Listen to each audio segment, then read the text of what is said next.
What up, y'all? It's your boy Brick Street Sprite in the building, man. Like, subscribe, comment.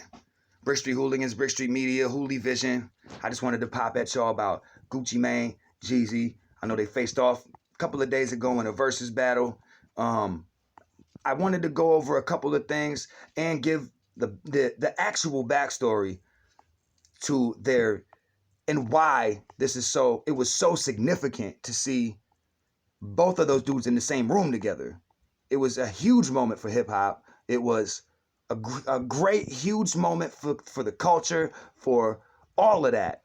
Huge, great for the South, great for Atlanta. Period. I take my hat off to both of those dudes for doing what they did the other night and getting in the same room and not having no drama pop and both walking away like men. You know what I'm saying? And I did like the energy that Gucci brought. I see people tripping off some of the shit he said. And bro, Jeezy had goons he sent goons to knock him the fuck off. I feel like you can't really trip off anything Gucci says. Anything is warranted. It ain't no, all's fair in love and war, man. Period. You know what I'm saying? But it was a good look, man, that those dudes could get in the same room. That was a huge moment. That's a significant, people aren't, like, I know that they're getting their props for it, but this is huge, man. That was a huge moment for hip hop. But I also wanted to tell the backstory because people get the backstory wrong a lot. And I feel like a lot of the younger generation doesn't even necessarily know the full backstory. Those dudes, because they don't always, they've never really expressed exactly why they were beefing. You know what I'm saying? They both in interviews just called each other because he's a bitch. You know what I'm saying? Because he this, because he that. They never really went into real detail. You know what I'm saying? But it was over so icy. It was over it was over the so icy joint, and they couldn't come to an agreement over who would put the song on their album. Over whose album the song would land on. That's what it's all about.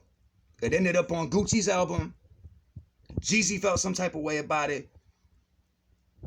That's what started the whole shit. Some people might know that, but people don't go in. Okay, a part that people always say he put a $10,000 bounty on his head. He put a $10,000 bounty on his head. Yo, he put a $10,000 bounty on the chain on his neck and said, if you have to knock him off to get it, so be it. But it was on the chain. But he just said, I don't care if you take his life to get it. He said, I'm gonna send the chain. He said the chain fake anyway. I remember, like, it's verbatim. This isn't quote.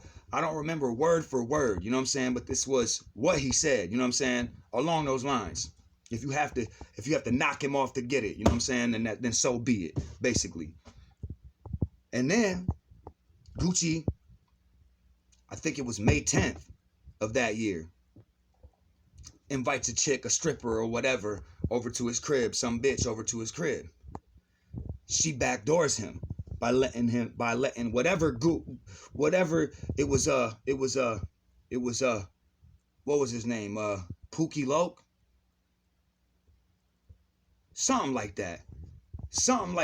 It was something like that. But she got a hold of Jeezy's goons, let them know that she was at Gucci's crib. From the sound of things, this was my opinion on what happened, but it was obvious that she backdoored him. And then there was goons in the crib, a shootout happened, Gucci killed one of the dudes, I think his name was Pookie Loke, or Pokey Loke, or something along those lines, man. And then it was at Gucci's crib, and then, because they broke into his crib, and then he ends up dragging the body to a school, in like a school grounds, and then I think it was like a wooded area that he dropped it in like a shallow grave, you know what I'm saying? Put like a bunch of brush on it and shit, you know what I'm saying? And I'm pretty sure that he had to go, or well, I know that he at least admitted it, you know what I'm saying? as far as in the deposition. You know what I mean? So that's the entire backstory. But well, a very quick version of the entire backstory. You know what I'm saying? The major events that happen. Because people get that shit wrong a lot. People say, because on the song, Jeezy didn't necessarily say kill him, but it was implied. You know what I'm saying? For the most part. But the wording was over the chain. You know what I'm saying? It was how he worded it. You know what I mean? But he knew what he was starting when he did that shit. He knew they was connected. He was connected with BMF to the streets. He knew what he was starting when he did that shit. He should have never. The diss song was fine, but it was the bounty at the end that started the whole, like, that turned it into some whole next shit basically. So I don't know, man. But hey, actually, as far as the battle the other night, Jeezy won the battle the other night. I'm more of a fan of Gucci's catalog, personally. But Jeezy won the battle the other night. Jeezy had a rebuttal for everything. And it was almost like it was set the fuck up that way on some WWE shit on that last, when he hit him with this for King Von and all of that. Like, that was so perfect, man. And then this, bro, just the way that happened was just so it was just, they nailed it. You know what I'm saying? They nailed it. I was like, yo, that was just a little too perfect for it to have not been rehearsed, I feel like. But if it wasn't, that was fucking incredible. It was incredible even if it was rehearsed. So, I don't know. Shout out to those dudes. That shit was fire. You know what I'm saying? But I want to see more verses with that kind of energy for sure. You know what I'm saying? I think I seen Piper Boy Williams say the same thing. I agree. You know what I mean? That I want to see more verses with the same energy, man. That shit was fire. With more of a battle rap energy, because Jeezy had rebuttals for shit. And even that song went into the scheme. You know what I'm saying? Like they had songs going into their schemes.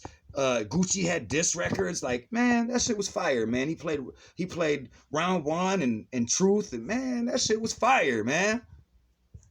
And I don't think he went too far by playing Truth, you know what I'm saying, and by doing Truth.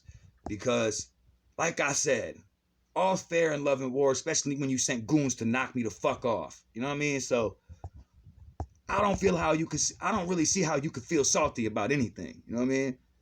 Straight up. But I'm glad to see that they could do that song at the end. We've been waiting 20 fucking years. 15 years to see them do that song at the end. So icy. That was fire. You know what I mean? So it was great for the culture. It was a significant moment, man. I just think it was dope as fuck for Southern hip hop. Shout out to Atlanta. Shout out to everybody, man. It's your boy Brick Street Sprite. I'm out of here.